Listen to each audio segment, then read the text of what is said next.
చంద్రబాబు నాయుడు గారి సహకారంతో అంటే చెప్పుకోవాలి, అంటే ఆయన కట్టును పుట్టినందుకు ఆయన ఆశయాలను ఏ విధంగా నిలబెట్టాలనేది దాంట్లో నియోజకవర్గంలో బ్రహ్మాండంగా ఈరోజు ఇరిగేషన్ సైడ్ కానీ గ్రామాలలో అభివృద్ధి కానీ ఏదైనా సరే దాదాపు నేను రెండోసారి ఎమ్మెల్యేగా శాసనసభ్యుడిగా నియోజకవర్గ ప్రజలు ఎన్నుకోవడం, ఇప్పటికి 2,500 కోట్ల రూపాయలు నేను నియోజకవర్గాన్ని తీసుకున్నాను. ఇంకా 3 సంవత్సరాల టర్మ్ ఉంది. ప్రధానంగా రైతాంగం కింద దృష్టి ఉంటుంది కాబట్టి ఎక్కడ ఏ రైతుకు కూడా ఇబ్బంది కలగకుండా నీళ్లు పారాలా, పంటలు పండాలి. ఇంకా రైతు బాగుంటేనే మనం బాగుంటాం. సో అదే నాన్నగారి ఆశయం. సో దాన్నే కంటిన్యూ చేస్తే ఎక్కడ కూడా ఏ ఇబ్బంది లేకుండా ఏ పని అడిగినా కూడా ఒక అదృష్టం అంటే బుడ్డారెడ్డిగా పుట్టినందుకు నేను అంటే ఆయనకున్న గౌరవం ఆయన మీద చంద్రబాబు నాయుడు గారికి కూడా విపరీతమైన అభిమానం.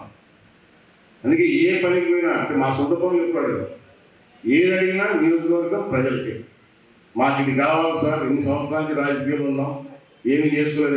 రెడ్డి గారి యొక్క బంధువుల పిల్లలు చాలామంది అలాగే చదువుకున్నారు. అలాగే పివిరెడ్డి గారు, ఓపులే గారు, ఇలాగా కృష్ణ గారు అనేటటువంటిది నాకు ఒక స్వగ్రామం కంటే మించినటువంటి ఏర్పడింది అనమాట. ఆ రోజుల్లో బుడ్డరెడ్డి గారు కుటుంబంతో పాటు కృష్ణ ఉండేవారు. వారంతా కూడాను మా తమ్ముళ్ళు మా పిల్లలంతా కూడాను వాటితో పాటు కలిసిమెలిసి ఉంటామని జరిగేటటువంటిది అనమాట.